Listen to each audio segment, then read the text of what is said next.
dentro das condições genéticas, são milhares de condições diferentes, é um grupo que são as distrofias musculares. Todas elas são condições genéticas, progressivas e geralmente degenerativas.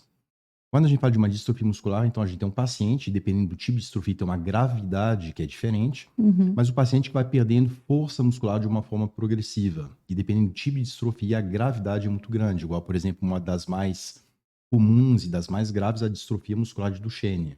Nessa distrofia, E uma criança, todas com etiologia genética, todas com etiologia genética, todas causa elas. genética, E né? existem grupos principais, mas se a gente for pontuar, são mais de 300 tipos diferentes de distrofias. Dentre elas, a distrofia muscular de Duchenne, por exemplo, a criança já com 4 anos, ela vai ter dificuldade em ficar de pé.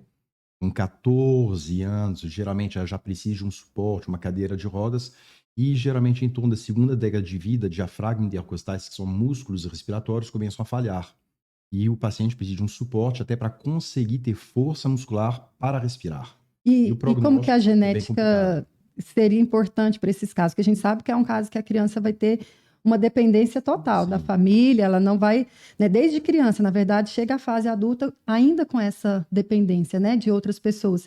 E aí, vamos tentar colocar aqui, para o pessoal que ainda não entendeu como a genética impacta, Uhum.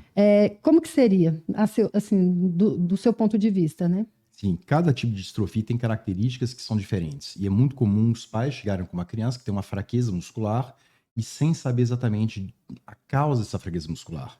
Então, ela pode ser de causa neurológica ou de causa de fato muscular. E sempre na genética a gente consegue fazer essa avaliação. Saber qual que é a causa faz uma diferença muito grande no tratamento e no prognóstico daquele paciente. Ou seja, identificar o gene que Isso, o está gene que associado está àquela causando aquela condição, condição, para a gente poder saber dá o um que vai. caminho, né, para Isso. a gente E a gente consegue poder. orientar o que vai acontecer dali para frente. Então, às vezes tem uma fraqueza muscular, mas distrofia tem face capomeral, das cadeias distal, oculofaríngea, de Becker, de Duchenne. Então, são muitos tipos diferentes. E cada um tem um prognóstico diferente. E E, genes e diferentes. genes diferentes. Às vezes até o mesmo gene, igual Becker e Duchenne, é o Uhum. mesmo gene da distrofina, só que com mutações diferentes. Ou seja, com alterações no mesmo No mesmo gene, só que são gene, com alterações consequências diferentes. diferentes. Um Consequências paciente com diferentes. Duchenne, geralmente ele não vai passar, vai até uns 20 e poucos anos, que é um Uhum. prognóstico, que é muito complicado para a família. E tem algumas que são muito raras, né? Tem Então, se outras que são você não extremamente faz essa raras. avaliação genética, não identifica esse gene, como que você vai saber qual que é a melhor conduta? Como que Isso, o profissional vai iniciar a abordagem para oferecer uma melhor qualidade de vida para essas pessoas? exatamente. Inclusive, né, que a gente está falando assim, de casos que impactaram, tem um caso até que a gente está lidando agora, de uma paciente de 20 anos, que está com um quadro de fraqueza muscular, né, não se sabe a causa, pensou-se de início de uma distrofia das cinturas, uma distrofia distal, não tinha uma certeza exata do que ela estava apresentando, e foi feita uma avaliação genética. E nessa avaliação genética verificou um gene alterado, o DNMI2, Aham. só que é uma alteração que é rara, que não tem nenhum registro. Inclusive, o laudo ele apresenta, ó, tem um significado incerto, não dá para saber Já fez o a exame consequência. genético. No próprio laudo, fala que geralmente não vai impactar na qualidade de vida do paciente. Não tem consequência, porque é uma região que normalmente não deveria afetar o gene em si. Está dentro do gene, mas ele não acaba não sendo expresso. Então, o laudo ele fala assim, ó, normalmente, por modelização que eles falam lá, parece não afetar a proteína, mas a paciente tem uma clínica de uma fraqueza Aham. muscular aparentemente progressiva.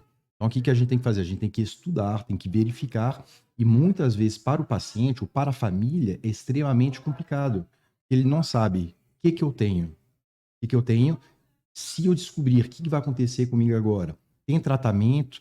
Não Qual que é a tem minha cura, expectativa né? de vida? Não tem Então, cura. é bom a gente reforçar que quando a gente fala dessas doenças genéticas, né, principalmente essas de padrão monogênico, não tem uma Isso. cura, mas tem Podem haver como pode tratamentos, haver o né? tratamento e melhorar a qualidade de vida. Melhorar muito a qualidade de vida, Reabilitar. né? Nesse caso até que a gente está olhando, tudo indica que o tipo de alteração genética que ela tem, por alguns dados de literatura em regiões próximas, não vai afetar a qualidade de vida de uma forma severa até os 60 anos. Somente após os 60 anos, talvez poderia ter um desdobramento. Mas então a gente já começa a fazer algumas diferenças e a gente junta um tanto de informações de bancos de dados do mundo inteiro para poder passar essas orientações para a família, que fica muitas vezes perdida. Fica assim, ó, tem um lado, eu não sei o que que eu tenho, eu não sei o que fazer, eu não sei, se eu quiser ter filhos, será que meus filhos vão ter essa Essa condição também? doença. Uhum. Então, é extremamente complicado. E o serviço de orientação, principalmente no aconselhamento genético, é isso. A gente poder obter informações da família, obter informações dos exames e poder passar isso com uma linguagem clara para a família poder compreender de uma forma acessível o que de fato está E presente. você